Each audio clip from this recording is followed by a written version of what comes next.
It's okay. Nobody's on right now. We're all good. Okay. Say you love him, and then we'll go back upstairs. Here, you want to come say hi to JP? Come say hi to Uncle Jimmy. No, is he gonna sit next? Come here. Come say hi to Uncle Jimmy. What up? What up? What up? Say hi, Uncle Jimmy. Daddy, rotten. Hey, Daddy's working. Good. Hey, Like, what is this guy doing? say hey. Say hey, Jimmy.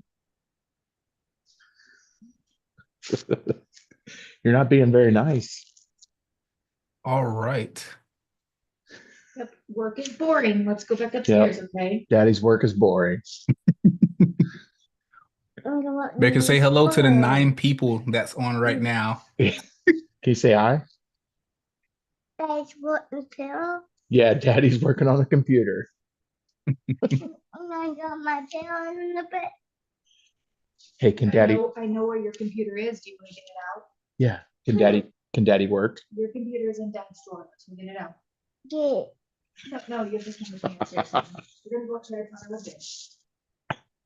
Hey, bye, Jimmy. It's, Yeah, how you doing this here? let's see. Let's get everything set for the stream. I don't know if I haven't done a live one with you. Or yeah, I did unpack you. Yeah, but still, that was still a little different too, where it's like, as far as like getting the other people in, that's the cool part. Like being able to have other people. So let's see if people actually want to come hang out and chat.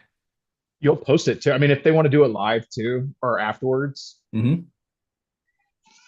we have that.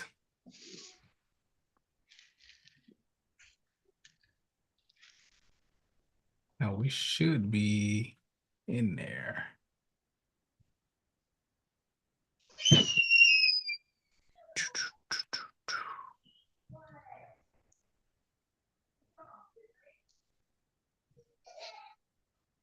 It's always Instagram that gives me the most issues, to be honest. This one. Set. This one.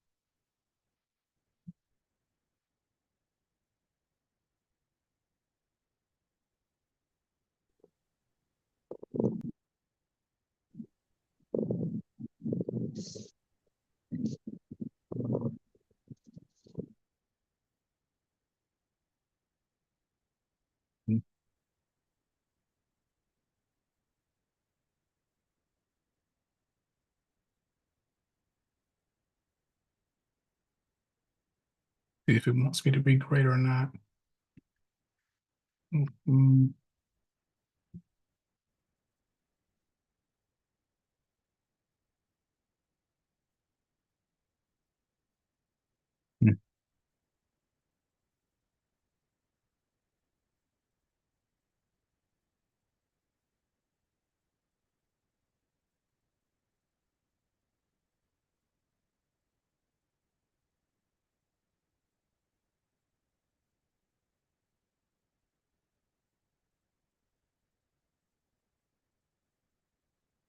Not.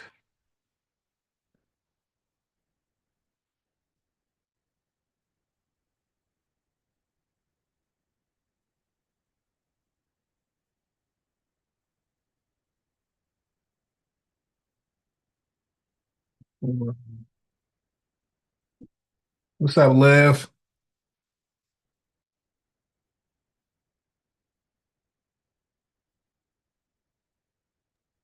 Hey, how's it going? Good. Living the dream as usual, right? Of course. Let's see what I got here. Got a few things set. Got about 20 people on the stream already, so that's nice.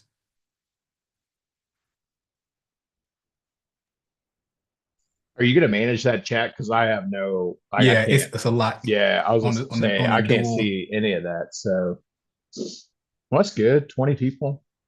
Like it. Yeah, on Lance's, we got up to like 100 or so, which was pretty dope on Oh, just the nice. stream. So we got it. Now, I have a few slides. I'll jump back and forth in them, see if it likes me to do that. Let me see how easy that will be. All right. See if I can get in presenters mode. Actually, it's a better way to do this.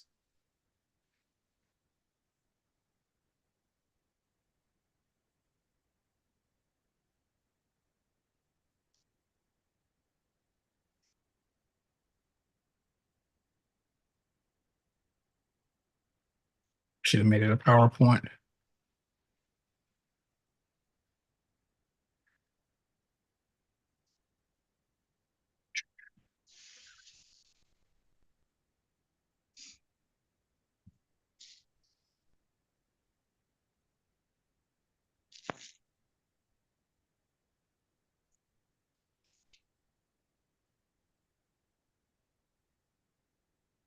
People likes this. You can see this one good? Yeah. Is it because I can't see it. Is it just the presentation or do you see everything else? It looks like just a presentation to me. Perfect.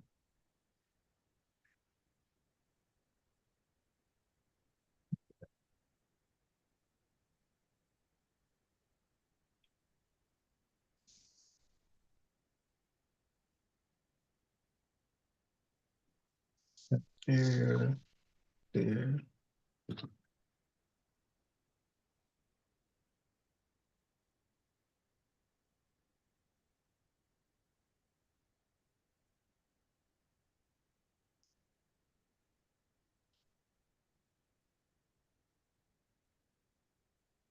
And I'm gonna get started pretty soon because I want to make sure I'm keeping up with everything. Because the hour is a lot to try to chomp down on half of this stuff. So Yeah. that makes it even worse. Get this stuff set here. Mm.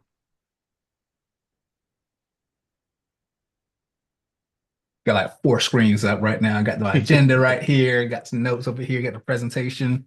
It's like get it all My cranking. dog's locked in. He's in the Matrix. I was happy today. Got me a little Colorado win. So I was happy about that. Got to see that go. Yeah, Chiefs pulled it out. I had money on that, so that was nice. See if the Right. Knowles can make it 2 in a row. Probably Listen, not. they gotta help us out. They gotta help us out. I feel bad. We after like week 2, we just stopped texting at that point. It's all right, it's good. It was bad, man. It was bad. Uh, All right, so yeah. Liv, Dina, what's up? Pauline, how you doing? This is gonna be a lot more interactive, so please feel free to jump in at any point. What this is going to be is just us sitting back, hanging out on a Friday, chatting about what's going on with this Annexa and really just the FDA report. So I don't want to make it too formal. So whenever you guys want to chat, just jump in and just tell your input because I think this is going to be the biggest thing I'm trying to get set up. Less of us just presenting something, more about us just chatting about everything. So my goal for all of this today is to just give an introduction that we're doing right now, and then really spend some time talking about Annexa I. And I think most of us have kind of piled through that, and then very quickly kind of transition to the FDA's meeting that they had a few days ago and looking at some of those documents. So I will go ahead and put in the chat if you haven't. Let me see if I can put a document in there. Thought I could. Now. I thought I was gonna be able to put a document in there, but it's this new update.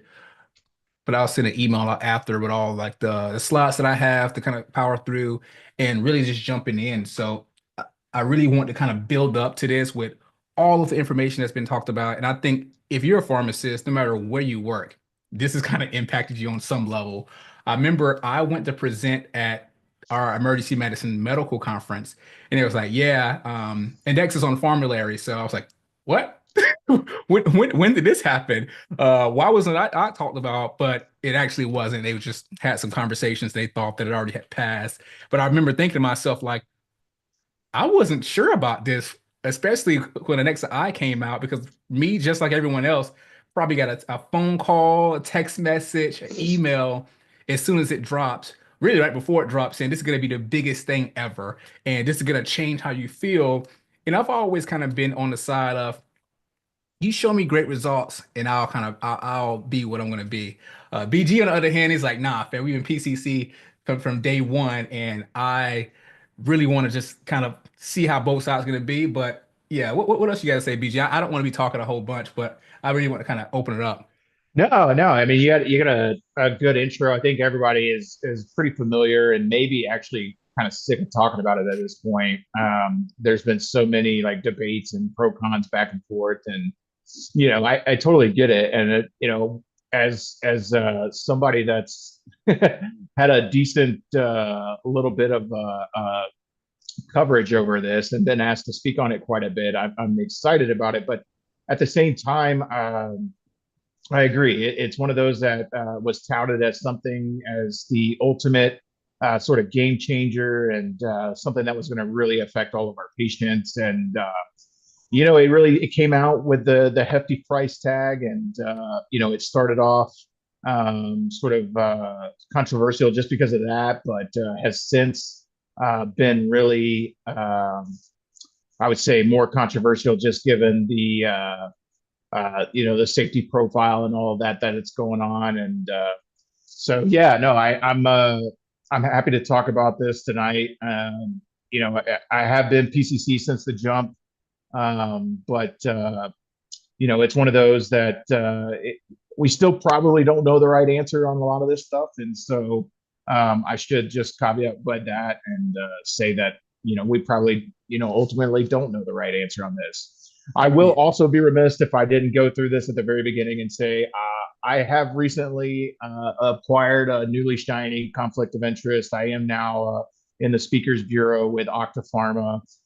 So I just wanted to throw that out there early. I know this isn't a formal CE or anything like that, but I did want everybody to know. And just I usually, unlike other folks, I like to just throw that out there from the beginning, so it's not any sort of predication of where I'm going. But at the same time, I've been talking about this for years prior to getting paid, and so it's one of those now that I am formally paid now, but my opinion never really changed.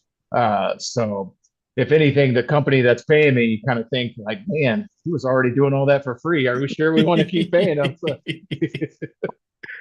All right, so I'm gonna go ahead and kind of switch us right into Anexa I, just for anyone who's either joining us or who's on the stream, to really kind of just capture some of the stuff. So I'm gonna share my screen here, and BG, let me know if I'm sharing it correctly, if you see what you need to see. All right, man. looks good. So we're just gonna power through a lot of this. This does not need to be a formal presentation. I want to get done with this part and really about 10 minutes of me talking. But as I'm going through, especially you guys on the Zoom, please stop me. And if you're on the stream, I can see your chat. So you can definitely just shoot a message in the chat and let me know if you had any questions.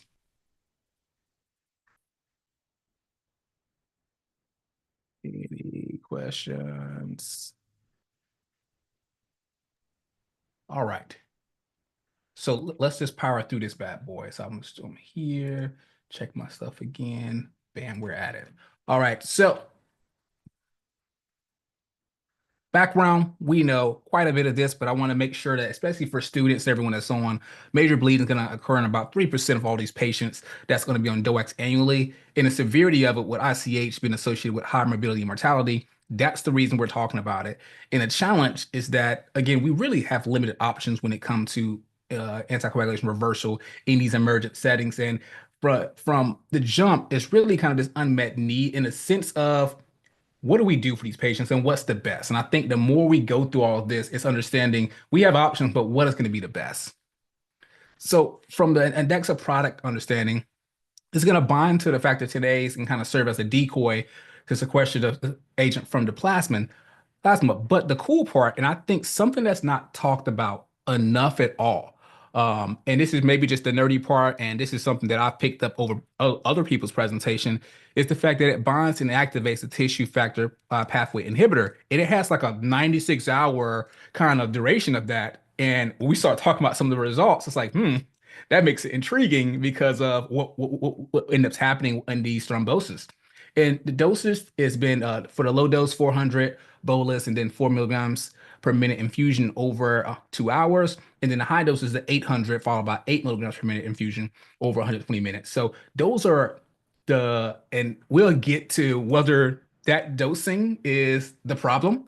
I personally believe so. And I've even talked to some people that was with the company and they was able to say like, there may be some different dosing out there that may make people happier from a cost perspective. And when we start looking at this data, the safety profile. So, long story short, from a design standpoint, it was acute patients with ICH, one-to-one with an Andexa, and the usual care, which they should have just went ahead and did it, man. They should have just went ahead, just made it all of them PCC, but okay, it's whatever. And then you had the primary endpoint of hemostat efficacy at 12 hours post-randomization, and they had some other key secondary endpoints as well, with anti-10A activity, neurological function, and thrombosis events, which really those are some things when I first saw it, I was like, the primary endpoint is kind of sketch to be honest, and they played around with some of those things. But looking at the secondary neurological functioning and thrombotic events is really what I cared about. And then looking at the primary efficacy endpoint composites is kind of an intriguing kind of setup of hematoma expansion. And if you listen to any of that FDA 6-hour presentation, there was a lot talked about hematoma volume and hematoma expansion and whether that's going to be the biggest thing that is important. And they looked at less than 35% increase from baseline at 12 hours. And they also looked at some things that a lot of us care about. NIHSS score changed less than 7 points from baseline at 12 hours and rescue therapy, meaning any other administration between 3 and 12 hours, which was cool. But again, a lot of talk is going to be about whether hematoma volume in itself is the big deal. And I want to pause and just like see anyone that's in the audience. Do you have any comments on that? When you first read the study or when you first looked at this, whether that's going to be a big thing for you? JP, I'll kick it off, man. I'll be honest with you. Hematoma volume certainly, like, as an initial endpoint, was something that it really does convey some benefit in the sense that it does reduce the amount of volume and the potential expansion. And so, the problem is if you believe a lot of the the expansion data as it relates to a single ml leading to worse outcomes in terms of neurological functions. And so problem is if you go back to like a lot of that original data in terms of hematoma volume expansion and it leading essentially to negative neurological outcomes, is a lot of that is correlated but not causated. And so I think we may have potentially blown up an endpoint that either we need to revisit or re-solidify its total importance, because we essentially have older sets of data that says it's really important. And now with this Andexa I trial and its data essentially saying, yes, hematoma volume was less in this group, but actually our neurological outcomes were worse at the certain time points that they were looking at. So it's one of those mixed bags that you were probably trained on saying that expand, and on top of that, like, just clinically makes sense. I don't want blood in my brain. The more blood I have, the worse. But clearly, in certain aspects, we have conflicting data, I would say, in this point. Yeah. Dina, what you got to say? I need to get somebody that's on. Liv, Eric, Dina, y'all jump in and chat about what you thought about that with those outcome. Sorry.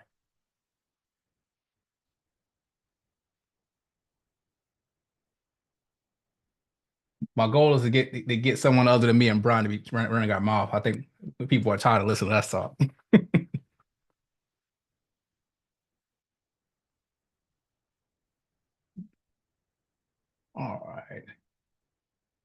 I don't want to hold for too much longer. We'll keep it moving. Hey, sorry, I'm driving right now. That's fine. All right. I'll keep going, and then you guys please jump in when you need to. So age-wise, again, 78 years old. The male was a little higher in Indexa group versus the usual care. This is going to be done at mostly Europe region. So again, close to 93% Caucasian race. And baseline, again, close to 70% was on apixaban and the bleeding type of intracerebral for the vast majority. And the mean volume was kind of interesting with 18.0 versus the median 11 in the Nexa group. And the indication, of course, was AFib in majority of these patients. So this was the big deal. This was the thing that really was a big deal, the primary efficacy result. This is what stopped everything. And I'm telling you, I think as soon as this study actually got stopped in real life, I got a text message from the reps. Like, yo, Jimmy, something just happened. I can't speak too much about it, but they stopped the study. And this is wow. Because they had to find something that was crazy. I was like, so fam, what they find? Like, what is the deal? But again, after all of that was a big delay, but the study ended up coming out saying that efficacy was 65.7. And an EXA group, again, it was statistically significant, particularly in that group that achieved hemostatic efficacy at 12 hours. And this was going to be absolute difference of 12.7%. And I think it was like 200 or so patients in each of the groups. But again, this was something that caught everyone's eye. That's what everyone wanted to talk about.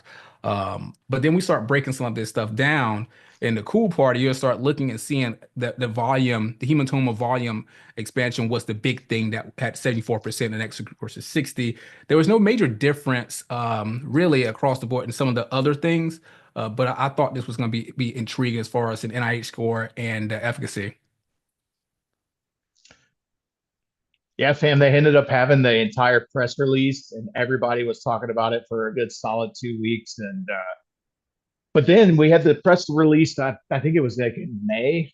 Yeah. May have been 2023. And then we just did finally get the results like much, much, much later after that. And then yeah, it just kind of was weird and awkward the way that all of that kind of played out in terms of trying to get the data and everything like that. And there's some, crazy backstories about Dr. Connolly, who unfortunately passed away not too long ago, I believe in the summer, in terms of like holding the data and so it was just a lot of like weird things that happened probably behind the scenes. Like this would be a really cool documentary to watch Yeah. about like the entire process from essentially 2016, 2017 when it first initially got denied, and then Anexa 4 happened and then got approved, or they got the accelerated approval to Anexa I to this FDA hearing. So like it's one of those weird processes that personally, I've been a pharmacist nearly a decade, and I've never seen anything quite as controversial and as sort of dramatic as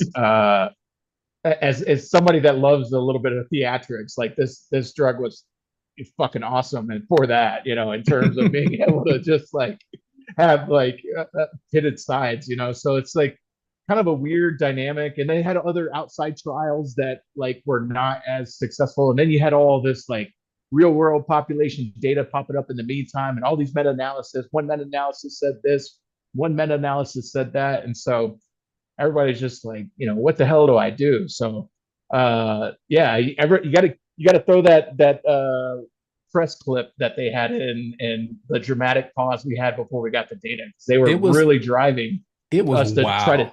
change practice on a press release. It was wild, man. It reminded me of back in the day with the when the vitamin C and all that with the Paul Merrick, like people don't die in sepsis in my hospital. That's how dramatic it was for us. And I was like, this is something that's super, super cool. But at the same time, it's like you look around like, hey, why is this such a in especially like post-COVID, this felt so COVID-ish. Like when it comes to like the nature of everything. And I was just kind of blown away by like how much of a big deal. Again, I promise you, I think I got like at least 15 phone calls when this happened. Jimmy, turn on and watch this. I'm gonna send you the paper. I'm gonna send XYZ. I'm like, fam, like, and then like I got the press release, and people got ghost for a hot minute.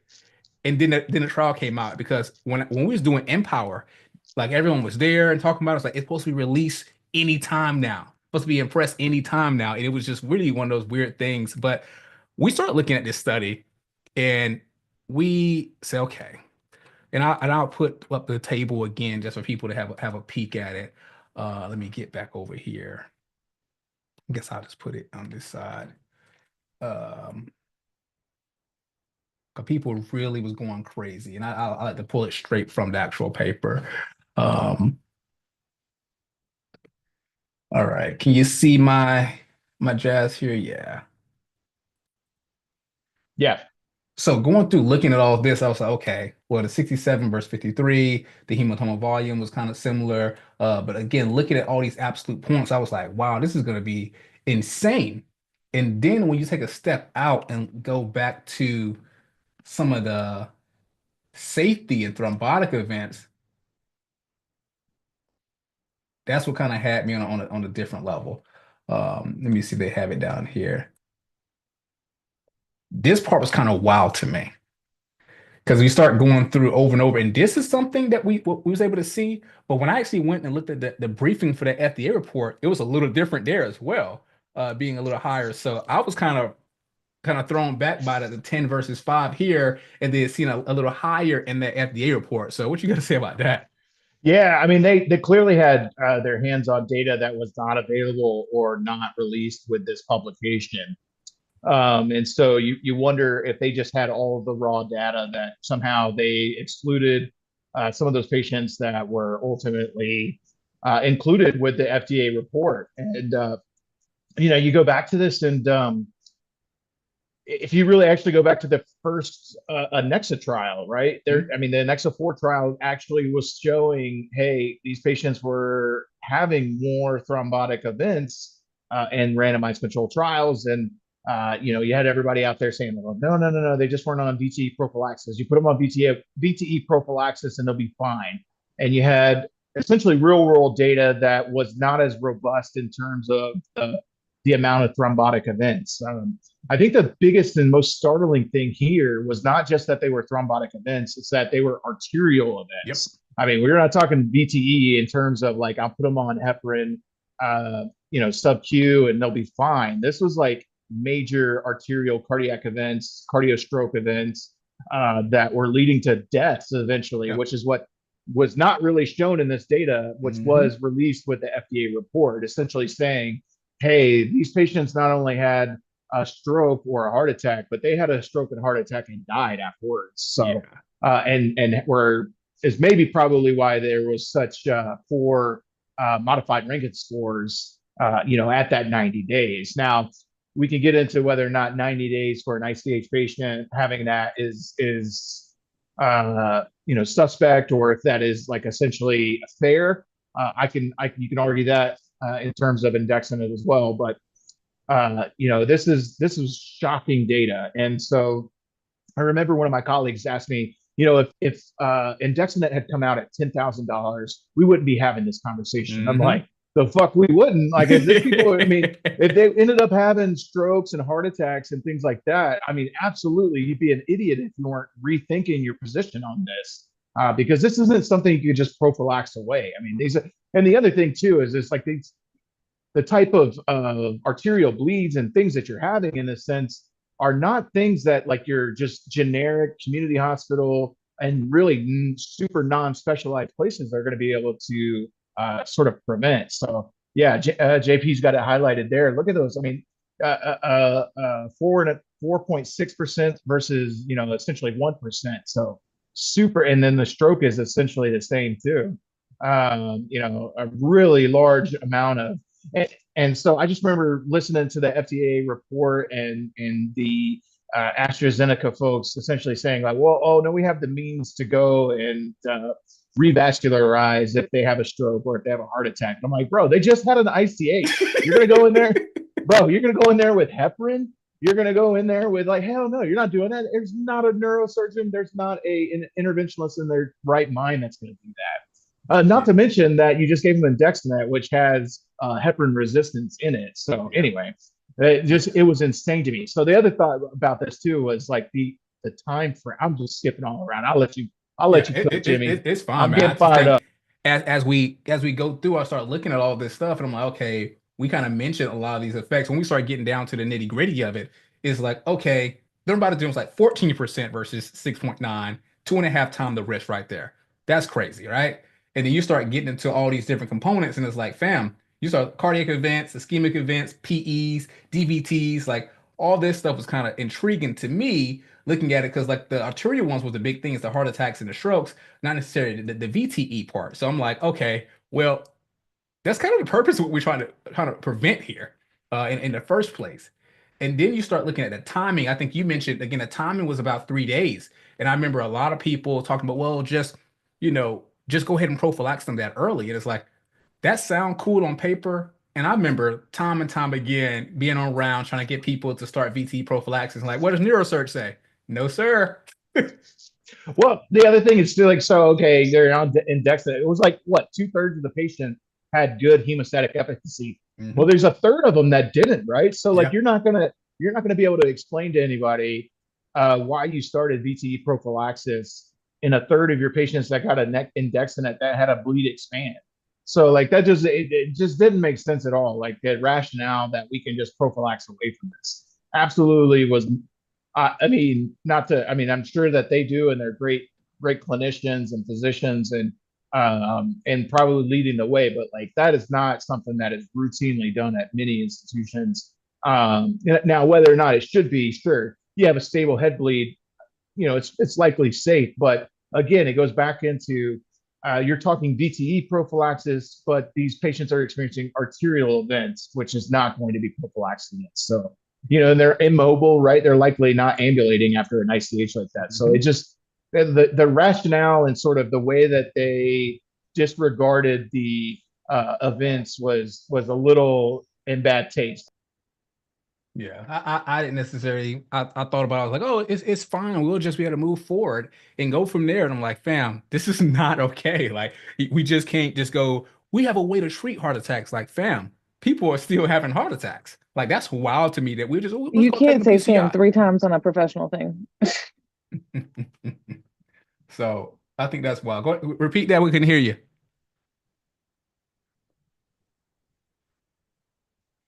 Alex, I couldn't hear you.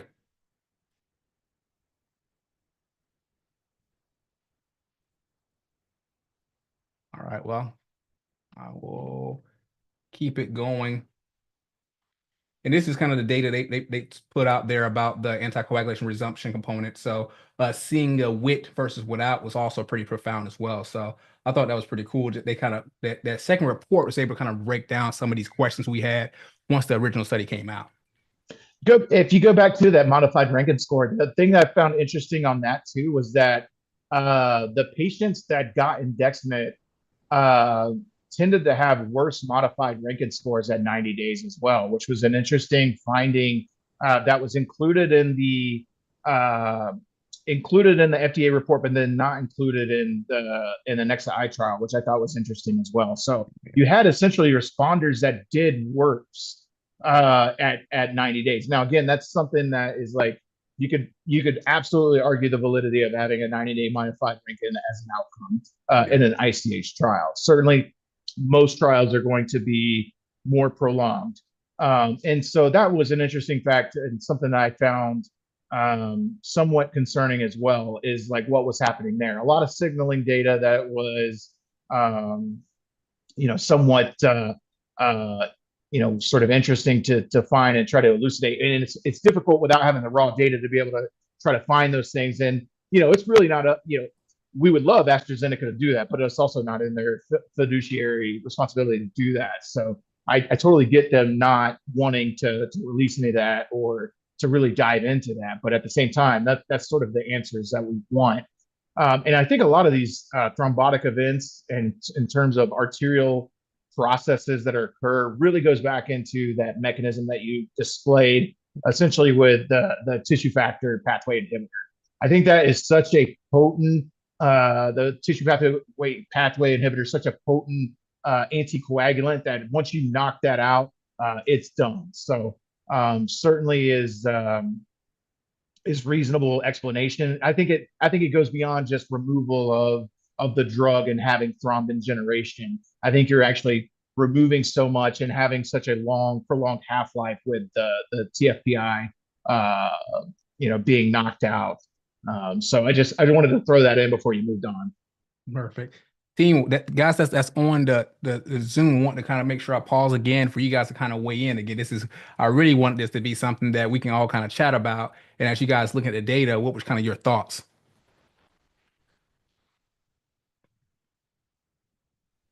Hey guys, sorry, I'm just dealing with a toddler that I had to watch, so I couldn't say anything earlier. But I agree with Brian. I've also been team PCC. I guess when I read this trial, I should have read it in a bit more detail because I feel like I saw some of those outcomes. And I was like, I told you guys, like that's what I thought. I told you, like I knew it. So it kind of just validated.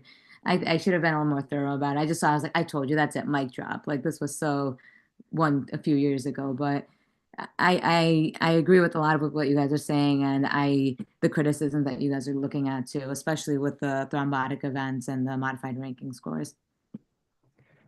So for me, this is one thing that I look at. Go ahead, Jasmine. Oh, hi. Yeah, I was gonna say I second that. I mean, I read this study as a PGY1 last year. I'm doing my PGY2 now, and we actually had a debate style about it. So it was pretty interesting, like seeing who was able to come up with what like pros and cons for each side. But with this study in particular, I thought it was interesting some of the nitty-gritty things, like how a lot of the patients that were included in like the per protocol group were excluded from the safety analysis. So I feel like they kind of made the statistics kind of lean more so in Annex's favor, which is really sketchy. Which I think is cool because again, I think some of that came out on the FDA report, and that's what made it a little different for me. Because I remember seeing like 14.6, I think, VT rates or just thrombotic events compared to like 10, and I was like, how did that happen? And yeah, like the math did not math.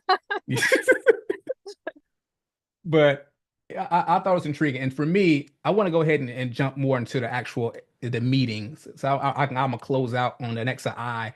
The thing that really kind of hit me was the actual thrombotic event related deaths at 30 days. And I realized we can attribute this to a host of other components. But when I look at this and I say 2.5% versus 0.9, I was like, we're over double the death when it comes to these things that I just don't understand initially how it was going to be until we start getting into some of the other mechanisms. But I thought that part for me was kind of intriguing as well. And I said, okay, that's something we have to take into consideration when we start doing this risk versus benefit effect. So that was a big thing for me.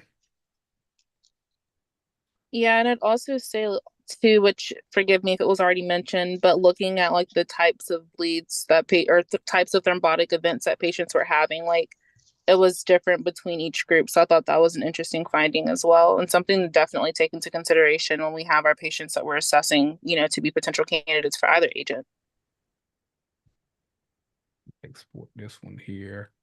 All right, so we can just change gears a little bit and jump into like the report. It was a 6-hour kind of deal, and I think I wasn't prepared for that, to be honest. I had to go back through and shift through a few times and make all my summaries and do all this stuff just to get myself going.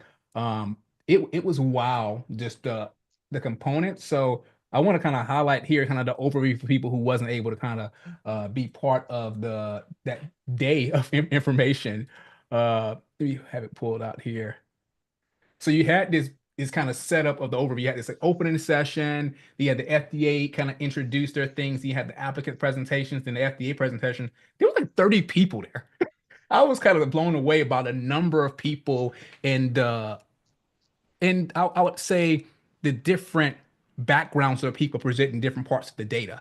I thought that part was intriguing as well. But you got to see a host of people. A few pharmacists was there, some PhDs in pharmacology. So we were kind of represented in that sense. But I thought the kind of overall the setup was very, very intriguing, especially reading some of that literature, the document, the pre-briefing before. Again, they had like 17 voting members and 9 won, but again, they decided, and BG, you can help me with this. They decided beforehand, I don't know how far in advance, to not vote on this. Like it was a non-voting meeting. I don't necessarily know the deep significance of that or how this was done with other drugs, but I thought it was intriguing. Yeah, I'm fairly certain the structure of it, and I'm certainly not an expert in this area. It's like essentially they're going to advise the FDA on what to do. So this subgroup meets, they're not technically FDA, and there were times and points within the meeting that the subcommittee would call on the actual FDA. And there were presentations by the FDA. There was presentations by AstraZeneca. Like you said, there was public comment, and then the committee members who were essentially diverse. One thing that it found pretty interesting was that there was, I think, maybe one adult neurologist that was on the committee. The rest were, like you said, PhDs, and a lot of them were physician scientists. A lot of them, some of them practice still, but it was not essentially, like you said, a call to order, and then we're going to get this settled today. So I think essentially they were giving them their due process, which was an interesting part for me. I had somebody say, "Well, I thought the drug was approved. What are we doing?" I was like, "Whoa!" So you had to go back and look at the verbiage between what's an accelerated approval and the requirements for that, which was essentially this phase 4 study that was required by the FDA, which was the next eye for this drug to get an ultimate approval. And so it was an interesting process, and something that I don't know that I probably will ever see again, just because of how controversial this drug is, and again, the accelerated process. But the meeting itself was not the vote. This report's going to go to the FDA, and then they'll make their final summary before the end of the year, is what I'm told. Okay. Because I went back and forth, and it's like sometimes it's a couple months, but I think whether or not we will know the information is going to be an intriguing part of all of this. So I really, really, really was just intrigued with the whole concept. And as they went through and had the FDA people talking and went back and forth and really just figuring out, again, the understanding of the whole process. We've already talked about Andexanet quite a bit, and that's what they started off a lot of this with. But the part that I want to really chat about a lot of this was getting into some of the other considerations. And I think initially the cost was a big thing for a lot of us. I think the company beforehand was Portola. Am I saying that correctly? They had it first, and that's when it was like 50 something Portola, thousand. Alexion, AstraZeneca. Oh yeah, so it's three different ones in that way. So they just kind of been shuttling it off, and I was really intrigued with the point where they sat me down and said, "Hey Jimmy, this is actually much cheaper now. We're talking half of what you're used to." And I'm like, "All right, fam. Like I'm always open to be kind of understanding and say, hey, get your money, fam." Literally, my theme song performing so hard is "Let's Get Paid." So it's like I understand all of that, but when you're comparing the per dose, that's something that's always gonna be in the back of my mind, especially when the safety part of it is not necessarily something that's going to be lower or the same from my understanding of all the data they've been able to put forth. So I want to kind of stop and kind of hit these different components. We're looking at the actual cost of the drug, some of the other resources, and then really get into the long-term outcomes. Yeah, I think we brought it up earlier. I mean, really, a lot of this started in terms of the skepticism about essentially the price of the drug, which it is not unheard of for a small pharmaceutical company. Certainly not unreasonable, since they don't have the market cap that the giant AstraZeneca does. But it just got absorbed and absorbed and absorbed. As it was moving through, and so the price obviously shifted, but and certainly was a somewhat of a consideration by me when I'm evaluating this, in terms of what are we getting our bang for our buck. But I think ultimately, now that you see the safety outcomes with this is a whole new ball game, despite it being relatively the same cost as your alternative options. Which one thing I don't think we talk about enough is that one of the options for really small bleeds is nothing. Yep. And it's really hard to do. And it's really, really difficult to identify who the patients are that likely shouldn't be getting anything. But, that's always an option as well. I just would feel extremely disappointed in myself if I, try to treat this patient, I advocate for it. They thrombose later, and it's like, it's not only that, but you're stuck with a bill for all of this as well. And the drug ultimately didn't convey really much benefit. So, yeah, that's my 2 cents on that. But yeah, I mean, right now the cost is much less, but at what cost in terms of quality of life? Yeah, and that's why I want to kind of chat, and the people that's on right now. Eric, I haven't heard from you. Pauline, any of you guys that want to chat in? I'm actually gonna see right now if anyone on the stream had anything to say. See if I can get in there and stir up some trouble a little bit. Let's see. I think so. It's loading. But as one of the things that's interesting as you're trying to pull that up too is within not in the FDA pocket, but it's one of the AstraZeneca sort of financial documents as well, is they talk about the impairment loss with Indexa for AstraZeneca, the company. And ultimately, the biggest winner here is going to be Portola, because they made out with the bag of cash. And AstraZeneca is now looking at, essentially being, in sort of layman's terms, upside down in the drug. They've spent more than they're going to make, at least at this point. So, and that's unfortunate. But at the same time, I don't shed too many tears for AstraZeneca with a $200 billion market cap. So. Go ahead, Eric. I might have missed it, and I'm just going back to the study.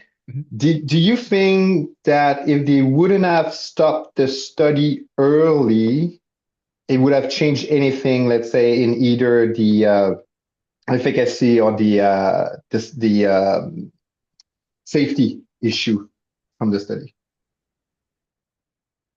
For me, and I guess I'll just have, for me, I thought that was intriguing once I saw the FDA report. So I didn't think that until I saw the numbers change from that, attention to treatment for protocol, and to seeing those numbers jump. And I was wondering, they kept telling me, hey, we found something. And I was like, well, did you find something on the front end with a marker, a surrogate marker that, again, some of my hematoma expansion is a big thing. I think that's something, but at back end, we already seen a double in, thrombotic event related mortality and in just MIs and strokes in itself. I was intrigued by that. I can jump around and I try to be very even in this discussion, but that was the number one thing I thought, that I may have found something different if this study had went to term. But I would love to hear everyone else's opinion. That's a relatively inquisitive question. I appreciate that. I also thank God that it stopped when it did. Yeah. In terms of safety for patients, because clearly there was some safety data that was either omitted by the independent adjudicator that was evaluating this data, the safety protocol team that was evaluating this, because clearly the FDA saw this and had it reported, but was either missed or just omitted by the trial. So I wonder too, but I also am glad that it stopped when it did, so it wouldn't potentially cause any more harm. Yeah, it's been lived in. You guys got anything to kind of add to that? Because that was something I thought about initially, and I think I actually texted BG that before. I was like, I wonder what actually would have happened. We went all the way through.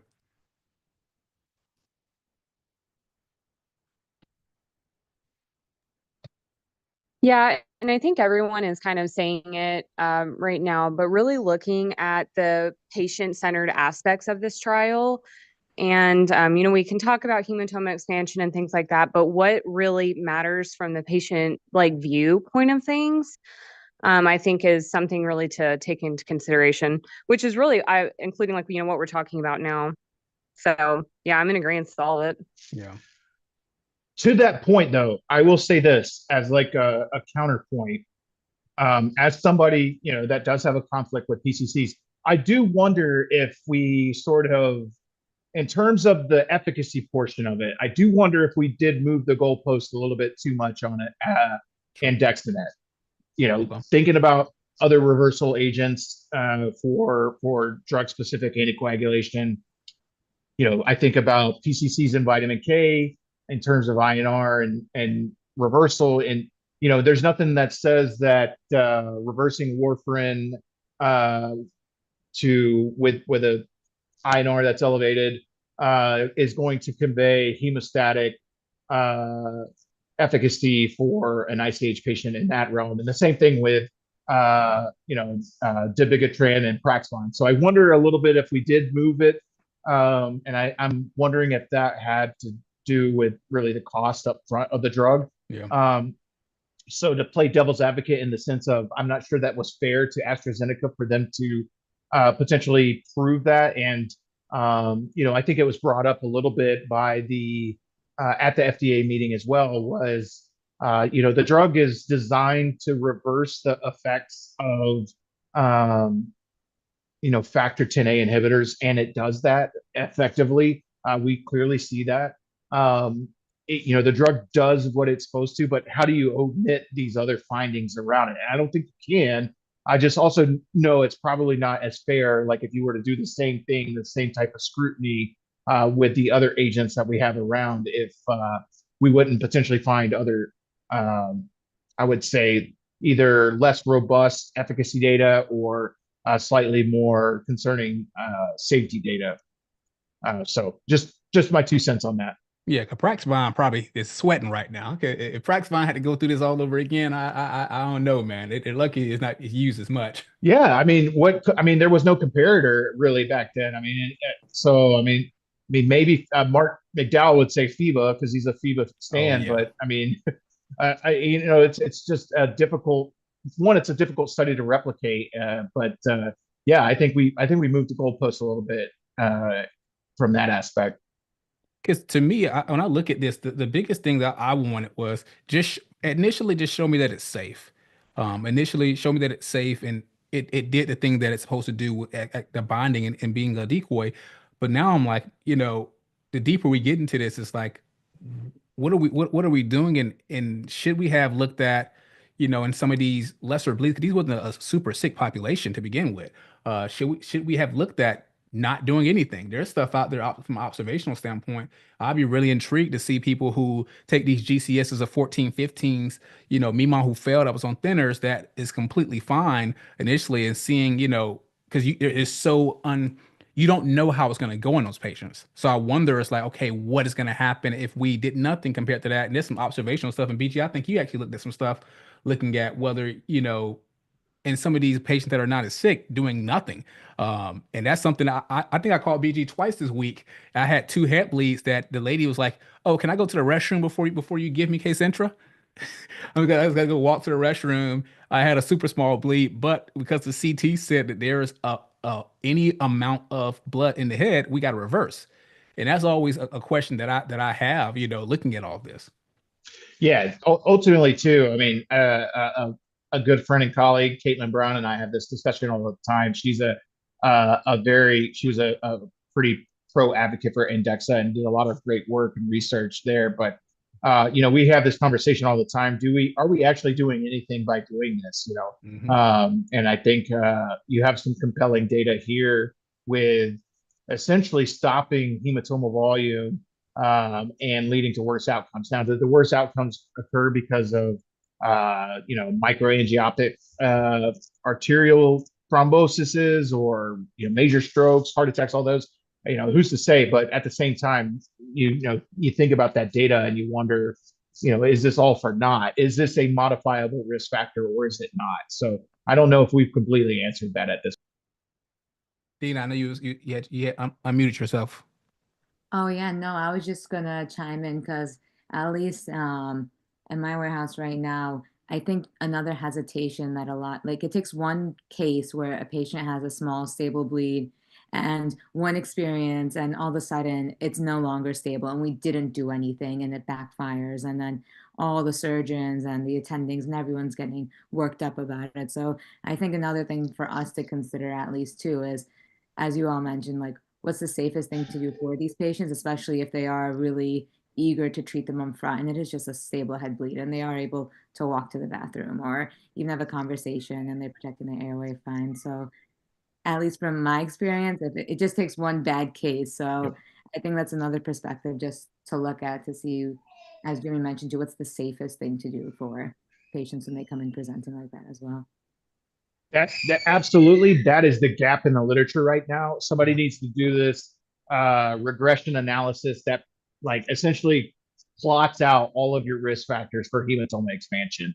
For one of them is INR greater than 1.4. We know that from the sorority trial. But after that, I mean, maybe elevated blood pressure for other non-traumatic ICHs.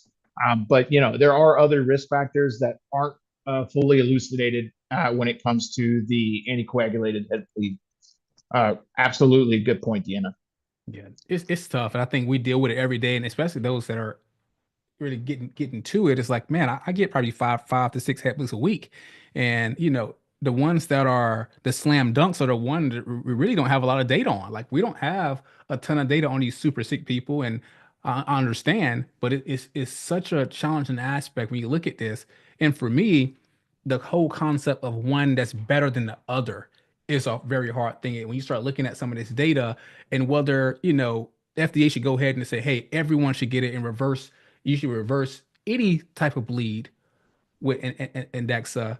That's where it becomes challenging to me when I start thinking about like the big picture, like the the use throughout the rest of the, because a lot of people have their stories about, I had a patient, they had a head bleed, I gave them Indexa and they lived, and had patients that got treated with it and providers, and they really all wanted the same things. If you start taking away the terminology in the actual products that were used, all those concepts made perfect sense. Like, hey, you want to stop the bleeding as soon as possible. You want to make sure that you put our patient in the best possible case. But also, one thing that really didn't come through in a lot of those stories is like, okay, those patients are getting better, and we have those individual stories, but it's a significant amount of patients that we're seeing in multiple studies that's having harm. And as we look at this being used in the off label, really, because half of the time we'll use a drug the way we're supposed to, and then later on you'll start seeing it used all throughout, and then that's the real question for me. Like, is that going to be harmful? Like the use of it when they say, hey, this is the FDA approved drug, you shouldn't use anything else. You possibly could get sued, and we start using it for all types of things. And that's where I get a little nervous. Yeah, that the testimonial portion of the FDA meeting was like the reverse Yelp. Like everybody goes on Yelp to complain, but this was like everybody coming on to say how great the product was. So it was kind of an interesting. There was like zero people that had any concerns that they were talking about. So I felt that was a little interesting. Yeah, I think it was like one organization that kind of raised the issue, but like again, there was like 20 people that spoke. Like it was a significant amount of people. They had to start rushing them to get done because everyone went on this rampage. And I guess it helps even the playing field. So if you guys are watching this, go look at some of those stories from there. And I think it helps even the playing field when it comes to talking about whether or not this particular drug and this mechanism really is, it's really the mechanism is going to be something that's going to be beneficial across the board. So I don't want to continue just to talk about that, but again, it was very interesting to be able to really go forward, see all those things, and then hear those stories, because it was hours and hours of stories, and it was really about how great the drug was. So that was something that was really intriguing to me. All right. So the big things for me, as I went through, and I don't want to make this too long because I want to chat for a second, that I got away from the meeting was that, again, it showed that, significant benefits in reducing hematoma volume in ICH patients. That was the primary endpoint, and that's what it was looking for. There was obviously some safety concerns. And it was not just the study, but overall, you start looking at the breadth of data. It actually surprised me when I start seeing a lot of these things until we start looking deeper into the mechanism. And that's something we really have to kind of figure out. And the question that I have everyone, is this worth it? Is this is the risk, especially the way that it's going to be used with full approval and access throughout and all the guidelines, is the risk worth it across the board? And it will be something we look back on and say we should have packaged this up with a certain type of recommendation and to be used in only a certain population. That was a big thing for me, and looking at some long-term outcomes. Again, the lack of clear neurological benefit and kind of potential worse outcomes at 30 days, that lets me know that there should be something else that's done, at least from the safety perspective for me. And then, like I mentioned before, should we have a more individualized approach? Is the high dose even worthwhile? That's something I really want to chat about. So I'm gonna pause there and kind of get out of the presentation mode and really just see if anyone else had anything to talk about, because that was really the big thing for me, is figuring out, is this worth it? And I think the whole 6 hours can really be summed up into, were the outcomes that we looked at worth it, and was the the adverse effects, should we just kind of push those by? Because the whole 6 hours is like, oh, it's okay. They had some clops, it's fine. People died, okay.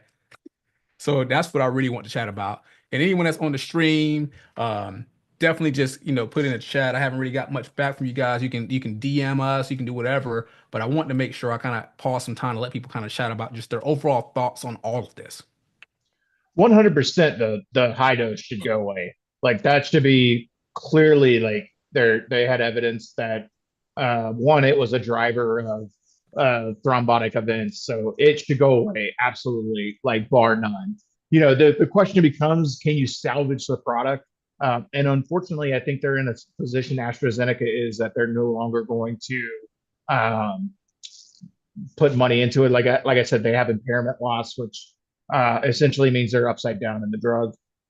So if it is going to stay around, I think it'll be essentially our duty as clinician scientists to come up with what's the most ideal regimen. I think, and shout out to Gary Pesca, he's always had a good thought on this of, could you just get by with the bolus? Can you just bolus them and not do an infusion and that be it? And I don't know if that data exists somewhere within the AstraZeneca vaults, but that's certainly intriguing to me. But yeah, I don't know if this is it. It felt like, having watched it, that this thing could go 50-50 in terms of removal. It also could go 50-50 in terms of it. Absolutely should have a black box warning if it ends up having full approval for essentially myocardial and ischemic stroke events. I think I don't think there's any way that they can rationale out of that. You can VT prophylaxis all you want, but at 3 days, that's just not occurring. And then ultimately, too, I think the FDA subgroup, the committee members had some good questions in terms of, this efficacy wise, it reverses the effects, but do we say that it's for a specific population, right? So that was intriguing to me. I tweeted it out. I thought it would be kind of funny, but if it got approval, but then had a black box warning for its use in ICH, which would like just sort of demolish its use at all, or at least potentially, until we have a profile that could potentially stratify who should and who shouldn't get it. I mean, but they kind of had some of that with like their data. Patients with CHF, patients with a history of ischemic stroke, and I'm ad-libbing on some of it, but there were risk factors in there that place patients at higher risk for these arterial events, which wasn't surprising. I mean, so the more sick you were at baseline, the worse outcomes you had in terms of thrombosis and an arterial thrombosis. So ultimately for me, I think I feel vindicated in that I was a wait and see kind of guy. In the interim, I was given PCCs. I still do. And so I feel a little bit vindicated in the sense that, the thrombotic profile was not one to just push off. The efficacy didn't seem to pan out. So there was more questions for me in terms of, is hematomal volume expansion really leading to worse outcomes? We need to really go back and look at that. And is reversal of any sort of anticoagulation effect a modifiable risk factor for patients with anticoagulation-induced head bleeds? Yep, that's all I have. Liv, Eric, yeah, any more questions? James, I see you jumped on at some point, but I really want to kind of just give everyone an opportunity to kind of say their thoughts, about all of this. The P&T committee is going to be jumping for the next next 6 to 12 months, because this is a lot of data, and I think this is something we all have to look at and say, even putting the cost aside, is this what we should be doing for all of our patients? But I really want to kind of turn it over to anyone that's on, Pauline, Liv, James, Eric, Dina, any last kind of thoughts? I'm gonna go ahead and shut it down at 8 o'clock. We go from there.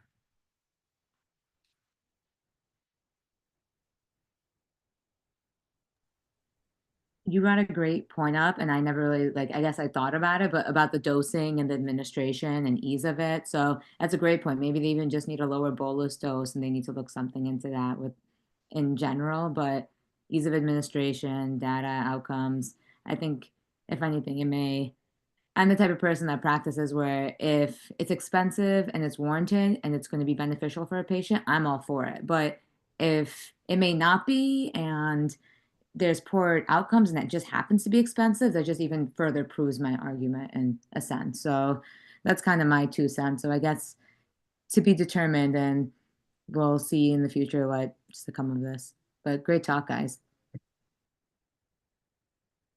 Anything else for anyone else? It pains me to say, but the dosing was all Gary Pesca. Yeah.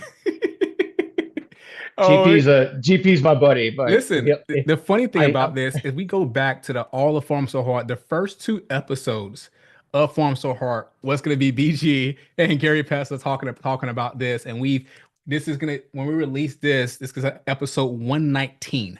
So I think it's wild that this has lasted us so long.